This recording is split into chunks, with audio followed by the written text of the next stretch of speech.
Huh. My phone's been updated.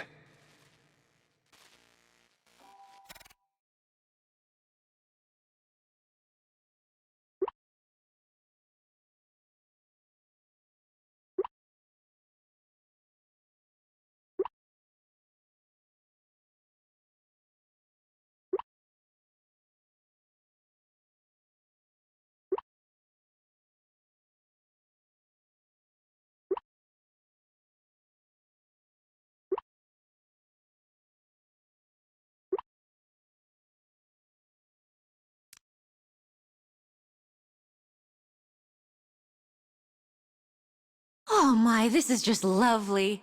Let's take a moment to really breathe in the scenery.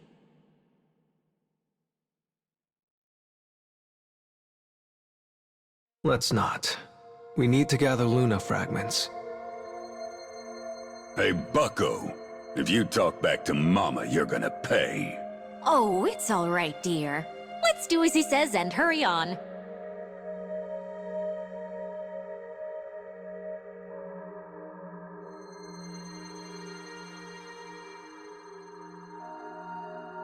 Why did you stop?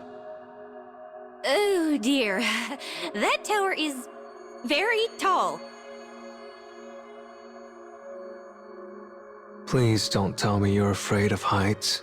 And what if she is, pal? Mama's just more suited to lower places than most folks, yeah?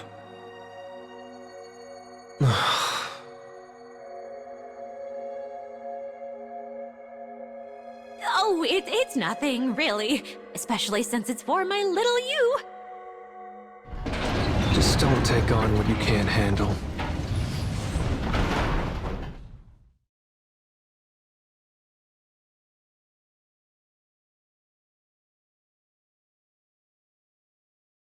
It's a dead end. Though, I bet that contraption does something. I bet it does. Let's give it a push.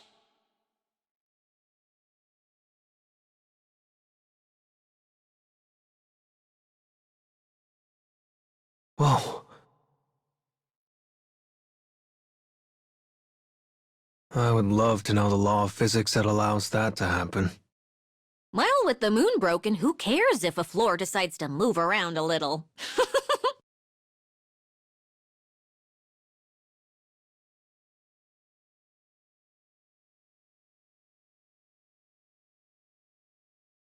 And here we are at the Dark Scarecrow. Let's get down to it, shall we? Does this thing contain the same past as the last one?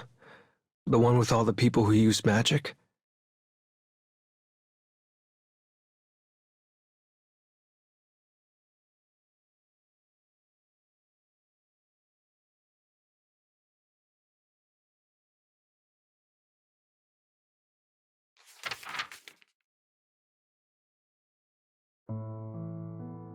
Two girls and a boy once met at a school for children with magical talents. Though they became best friends, trouble arose during an event known as the Day of Pledging. On that day, their star-crossed feelings spiraled out of control and changed their lives forever. The boy perished, and one of the girls vanished, events that seemed to spell the end of the friendship. Near the witch's village, a deep wood lies enshrouded in a thick and heavy mist.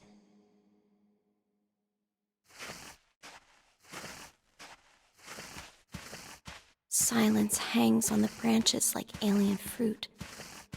It is as if the trees themselves are staring at the unexpected visitor in their midst. For at this very moment, a creature, an it, makes its way deeper into the wood. It is nervous, its steps uncomfortable.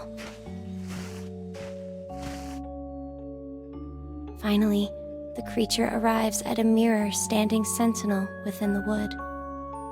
When it sees the image within, it reflexively rejects the vision.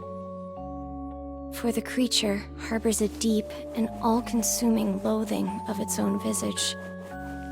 As if attempting to hide the filth it sees, the creature drapes a white sheet over its figure.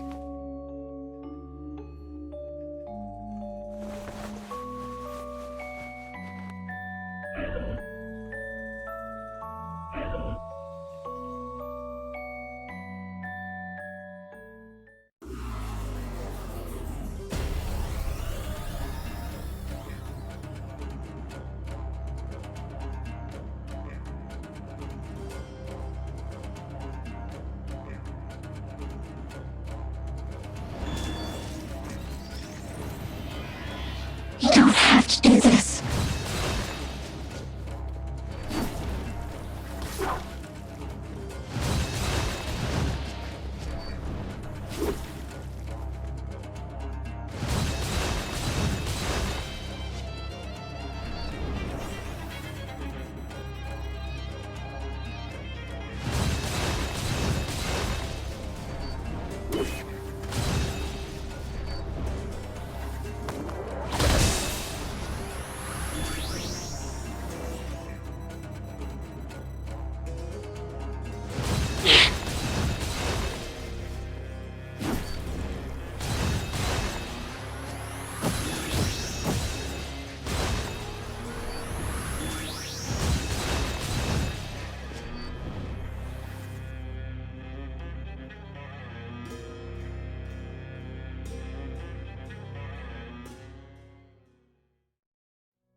The shadow within the mirror calls out to the creature wearing the white cloth. The shadow names the creature before it a werebeast, a thing beyond all comprehension.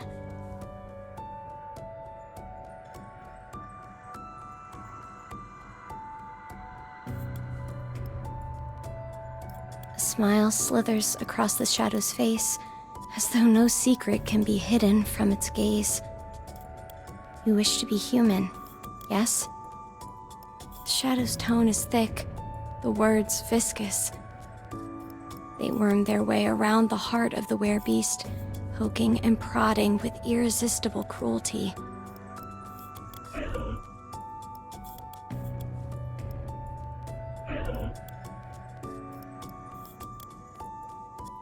Finally, the werebeast responds in a voice both quaking and resolute. I will do anything to be human. Anything.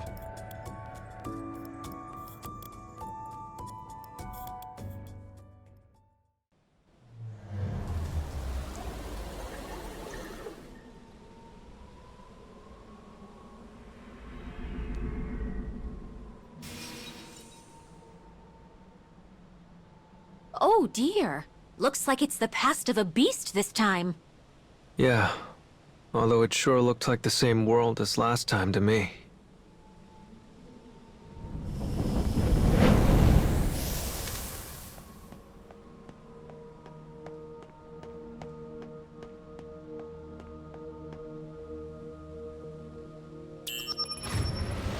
I restore this past, and I'll get a Luna fragment, right? Just so, you clever boy.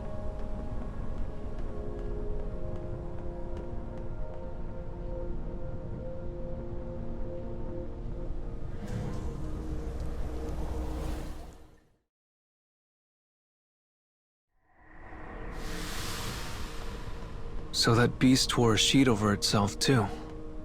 Is that just a thing in this world? Who knew I was such a trendsetter? Ain't nobody a bigger fashionista than my mumsy. I think we're losing the plot here.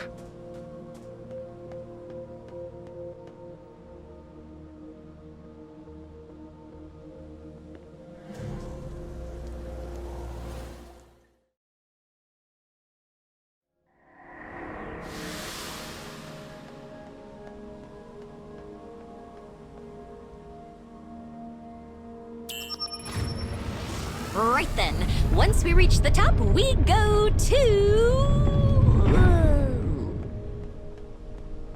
I wish I could help Mama out more. If only I knew my way around the cage.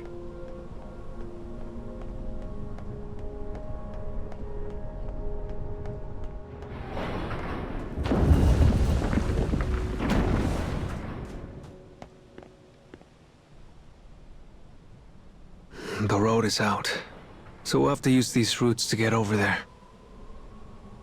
Are you insane? I'll slip and fall and crack my head open like a melon. A melon! Don't worry, Mumsy. I'll protect you with my life or die trying. You float. You'll be fine.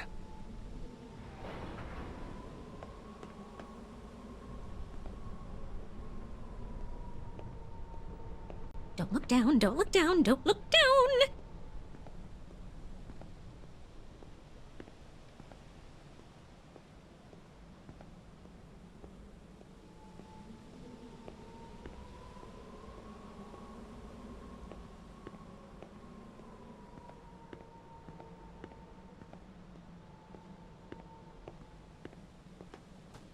Talk about your close calls.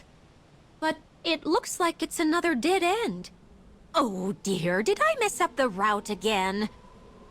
Maybe this thing will help.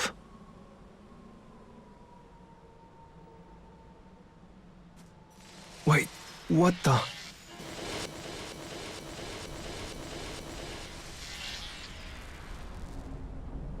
Did we just warp? Just as I thought. I knew this was the right way.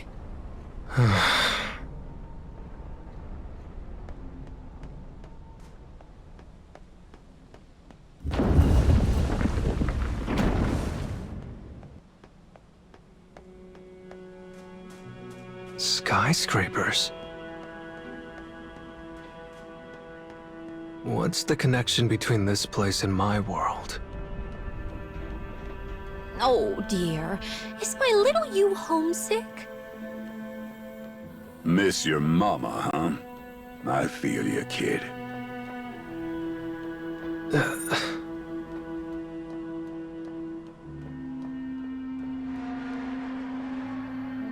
Hold on. I've got a bad feeling about these stairs.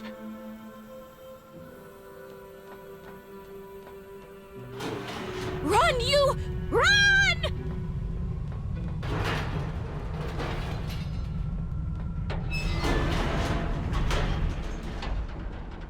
Ooh, goodness. That was a close one.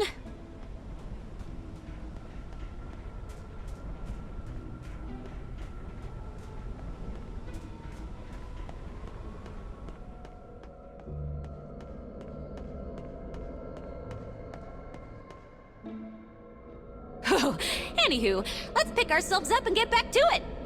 Right. I can't die until I find every last fragment.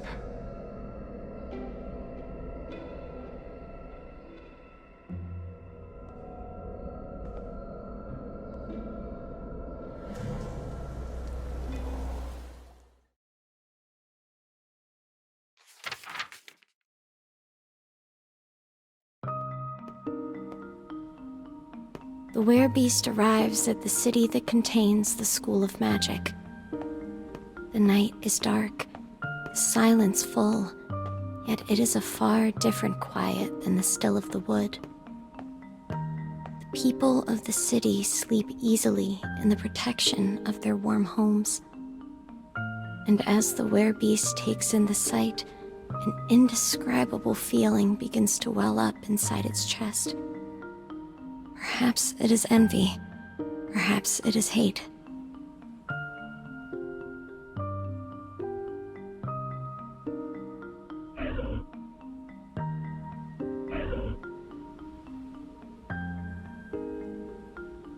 When it gazes into a dusty window, it sees the shadow staring back. The werebeast does everything that is asked of it, also it might fulfill its own singular desire.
have to do this.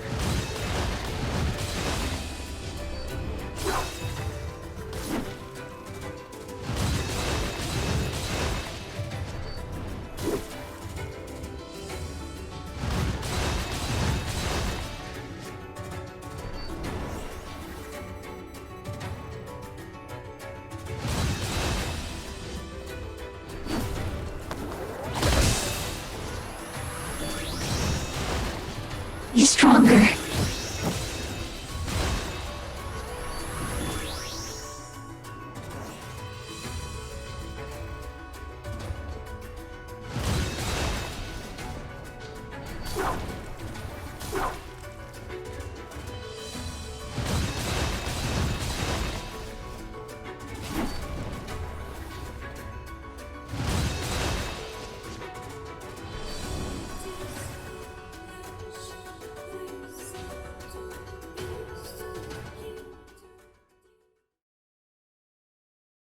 The townsfolk's howls of rage shatter the night. The terrified werebeast slips into the dark and makes its way back to the wood.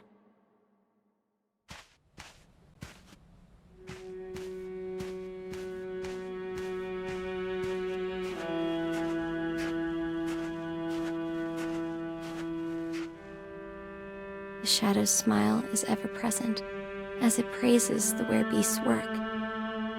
But the exhausted werebeast cares not for praise and begs the shadow to finally make it human.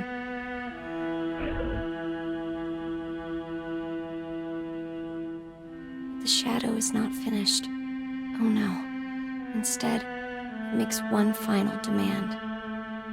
Before I make you human, you must snuff out the lives of 100 magic users.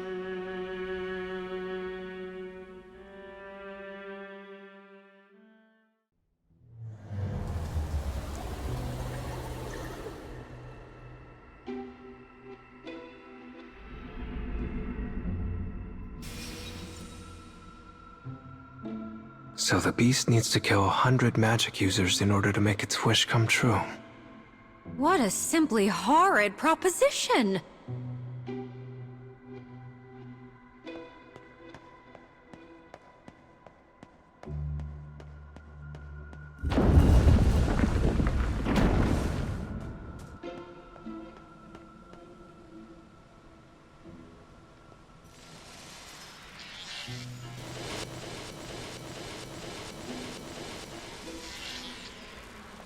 All this warping is making me dizzy.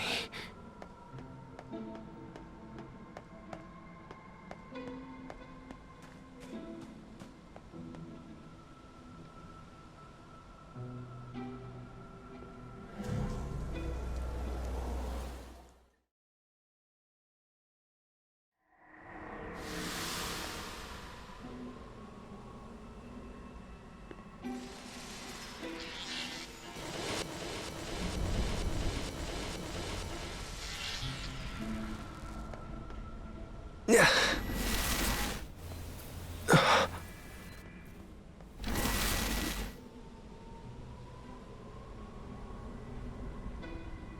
That was...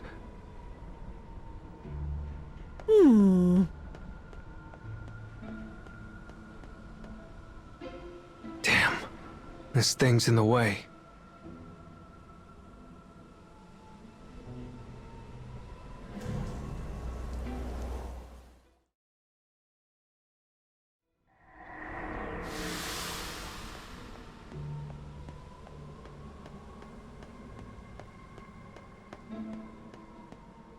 There's no one here.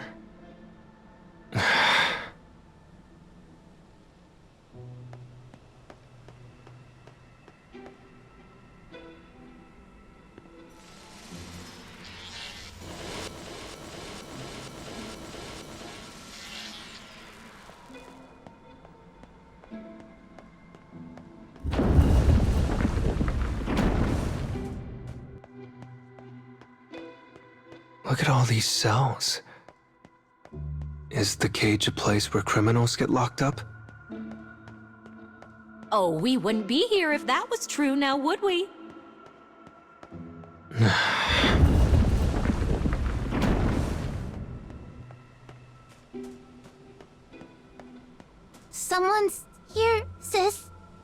This is too dangerous. You need to hide. The black birds are talking. These are nasty little creatures that invaded the cage. We'll never get the Luna fragments if we don't dispatch them. Please, just let my little sister go.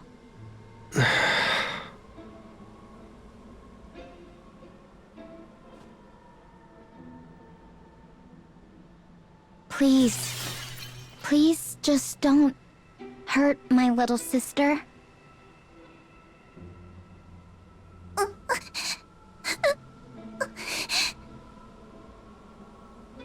There's no point in living without my sister. I'm sorry. There was no other way.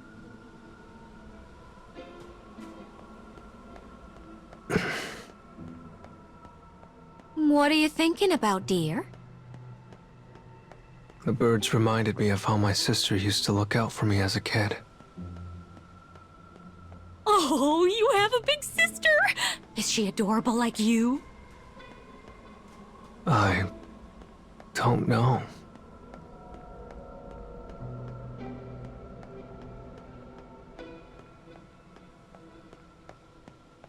Oh, I have a wonderful idea.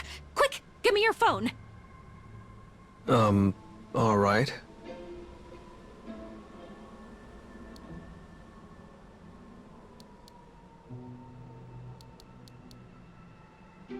Hey, what are you doing?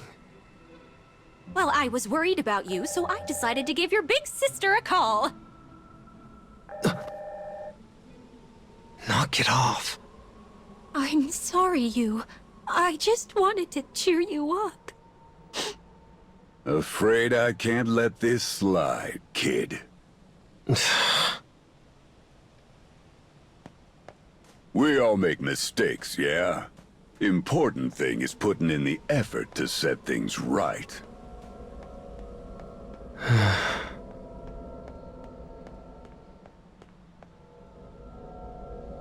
I, may have been a little harsh back there. Sorry. Oh, it's all right. It's really my fault to begin with. Now, let's keep our heads high and fix the last scarecrow. This is only the third. Oh.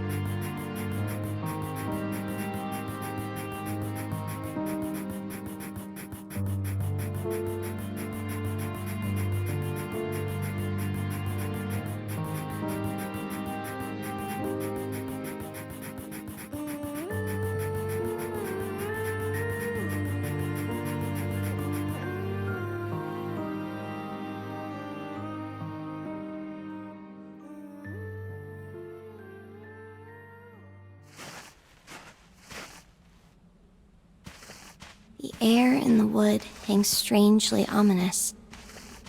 Branches bend, leaves rustle. Critical whispers drift sinister on the breeze. They speak of atrocities, of arrogance. But the werebeast pays them no mind as it trundles deeper into the wood.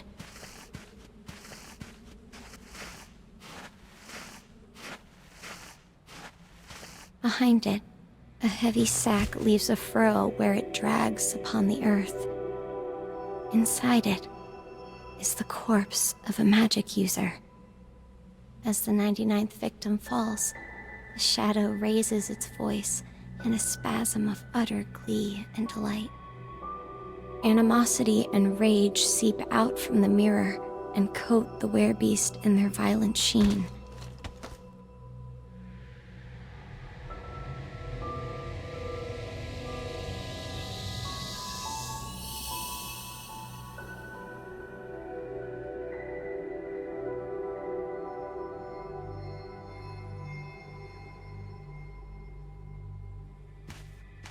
When the werebeast awakens from her stupor, a familiar witch stands before her.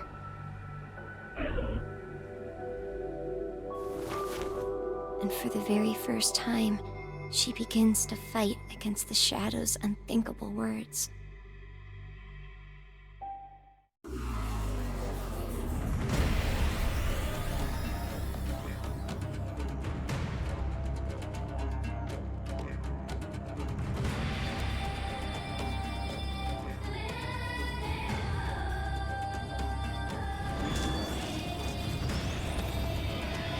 You don't have to do this.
Please, no.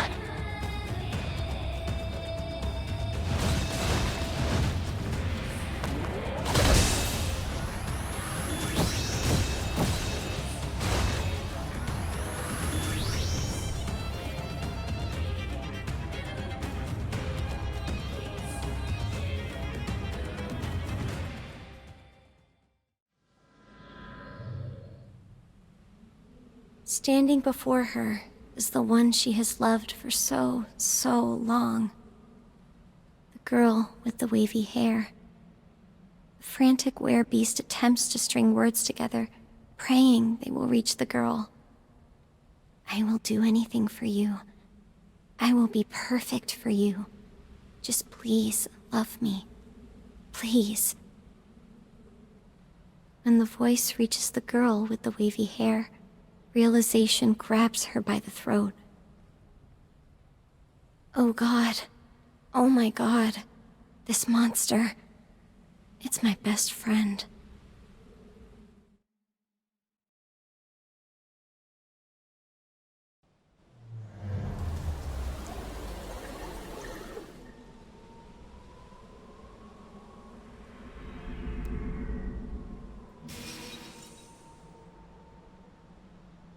So that beast was actually the girl with the glasses.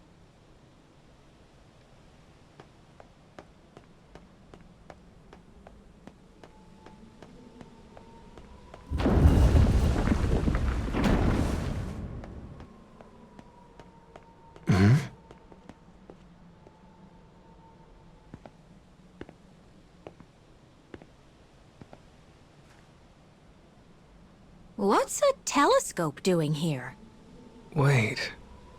We used this to look at stars back when I was a kid. We all took turns, and then I'd always try to show off everything I knew about the stars. Oh, what a lovely memory. We should look at the stars ourselves sometime. I'd rather look at Mama than some dumb ball of hot gas.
The next dark scarecrow should be just ahead. Which means we'll finally get that Luna fragment.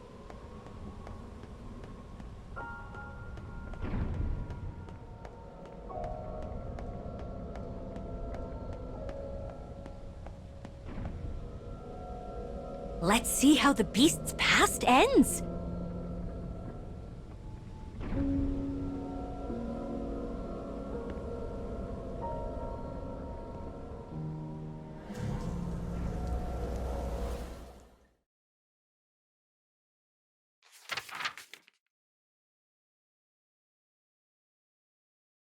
In the ruin of a wood, the girl with the wavy hair stands before her best friend, the once bespectacled girl who has now assumed the form of a beast. She has a question that must be asked.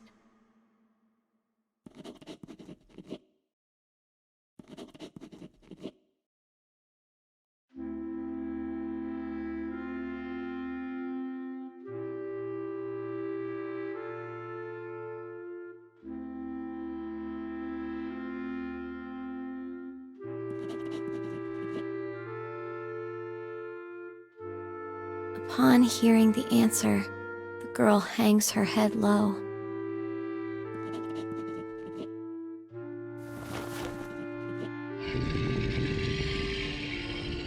The cry of the beast and the enmity of the girl swirl together amongst the quaking trees.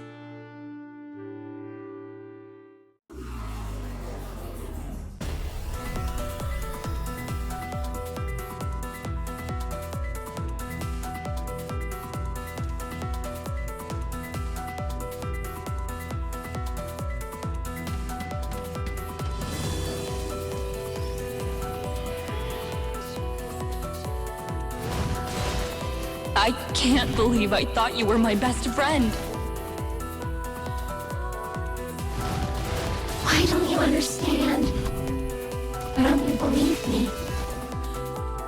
I hate you! No, no, no, no, no, no, no, no! I wish this world would disappear.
The bespectacled girl has fully transformed into a creature of pure malice and hate.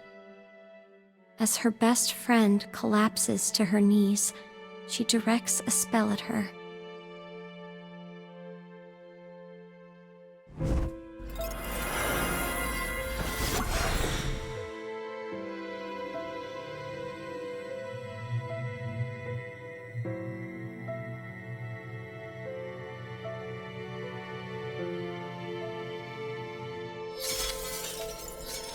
Yet all reason is not lost. Tears pool in her eyes, her fists unclench.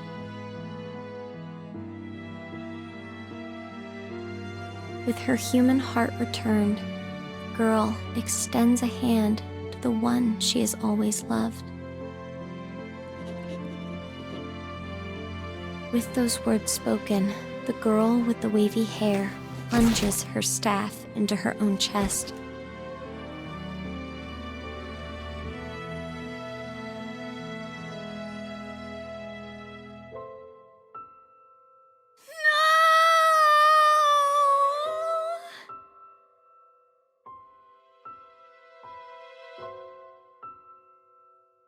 The pitiful beast clings to the weathered and clouded mirror, begging for salvation. But the glass remains silent. The only sounds are the wails of the beast as they echo about the wood. There had never been a shadow. The bespectacled girl despaired over an existence where her wish would never come to pass. So she cast a terrible curse upon herself and sought vengeance against the self-same world that denied her. But when the path of her revenge came to its end, she realized that it led to nothing.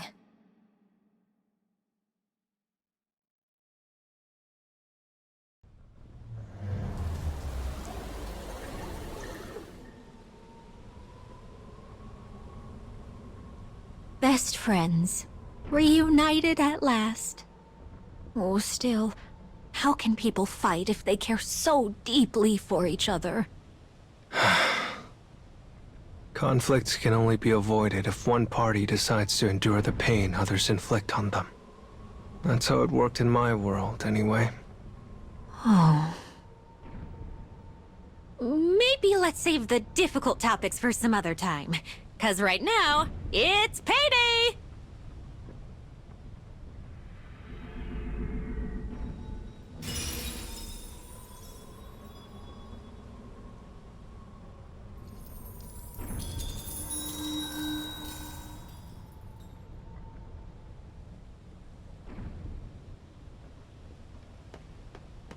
If I keep going...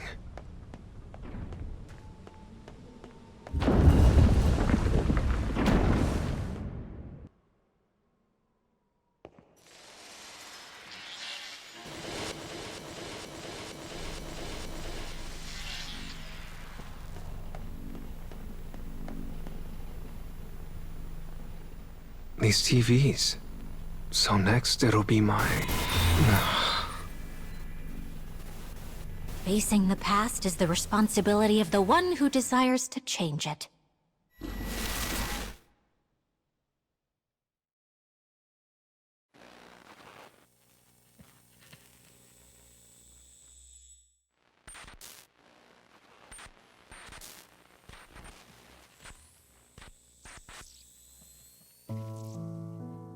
In the library of a metropolitan high school, a boy diligently attends to his studies.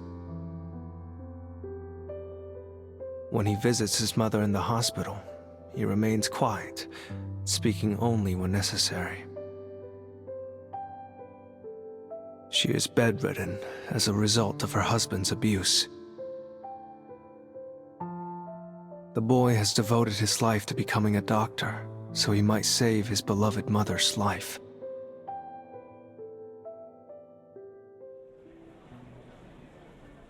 With the day complete, people hurry about their business in the evening gloam of the city. The boy walks alone in the street, surrounded by a noise and light and life that is a far cry from the typical silence of the night. After studying at a cafe, he heads for work.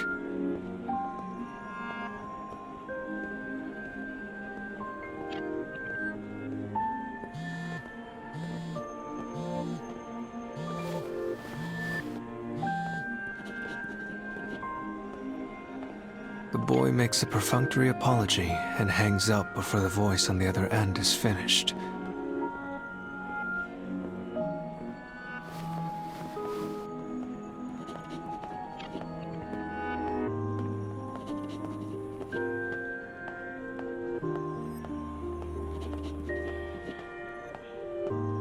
A familiar loathing for society passes across his features as he jogs down the street.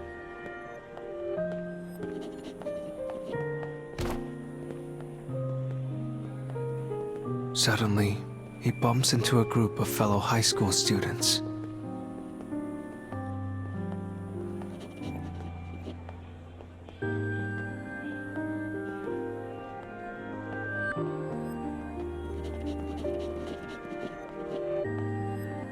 They chatter and squeak like startled insects, organisms barely worthy of the miracle of life. Deeming the interaction not worth his time, he mutters his second false apology of the evening before hurrying from the scene.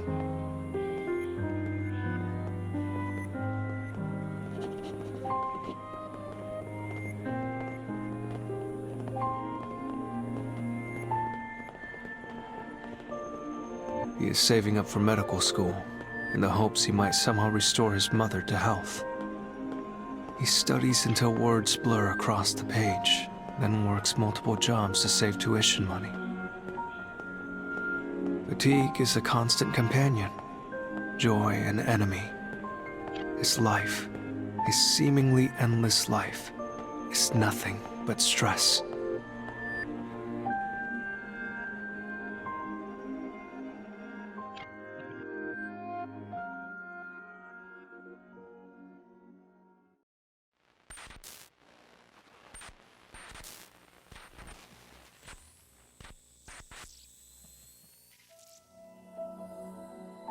Summoned by his mother's physician, the boy sits quietly in the hospital consultation room. The man opposite slowly begins to speak.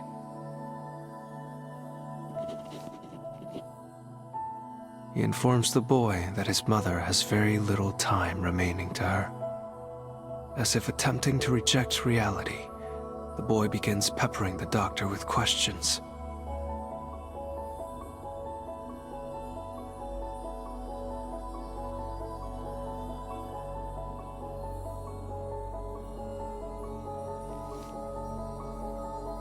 The doctor explains that his mother's congenital heart condition is worsening by the day. As he delves into the situation in detail, the solution becomes increasingly clear.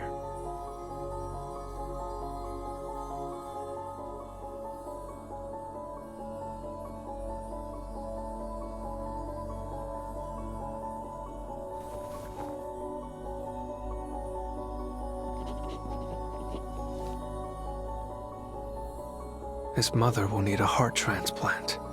It is the only thing that might save her. Yet there are many hurdles to overcome, including finding a donor and paying for the procedure.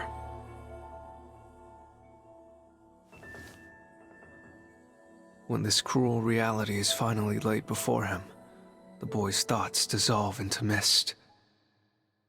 Why are our lives like this? It is a question he has asked uncountable times, yet the answer is always the same. It is his father's fault, the man who abused his mother horribly before abandoning them both. And so, this day ends like all the others, with hot rage accumulating in his heart, like so much ash from a fire.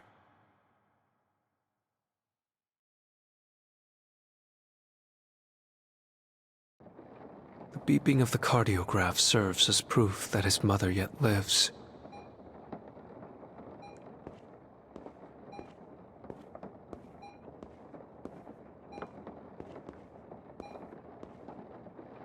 As she begins to moan softly in her sleep, he reaches out and quietly takes her hand.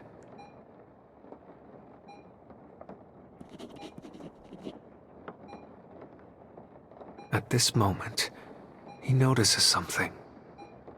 His own heart is beating in time with his mother's cardiograph.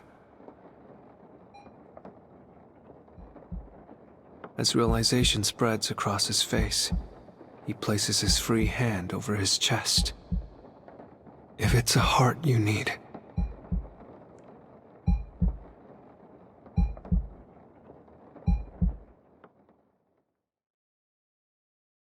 it's his fault. It's all his fault.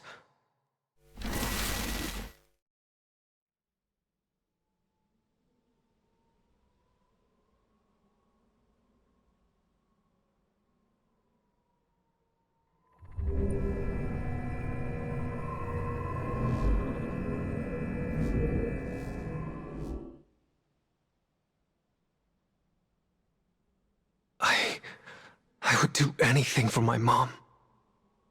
My own life would be a cheap price to pay for hers. Poor you. Oh, things were never easy for you, were they? But if you fix the broken moon, I'm sure your past will... Well, I'm going to work extra hard to make that happen so you can finally forget all these terrible things. Thanks. You're helping more than you think. Hmm? What did you say? Nothing.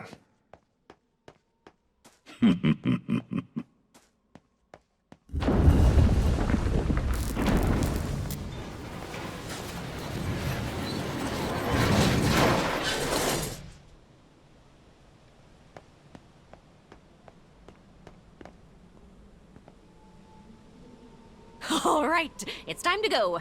Follow Mama! Counting on you. But just a little.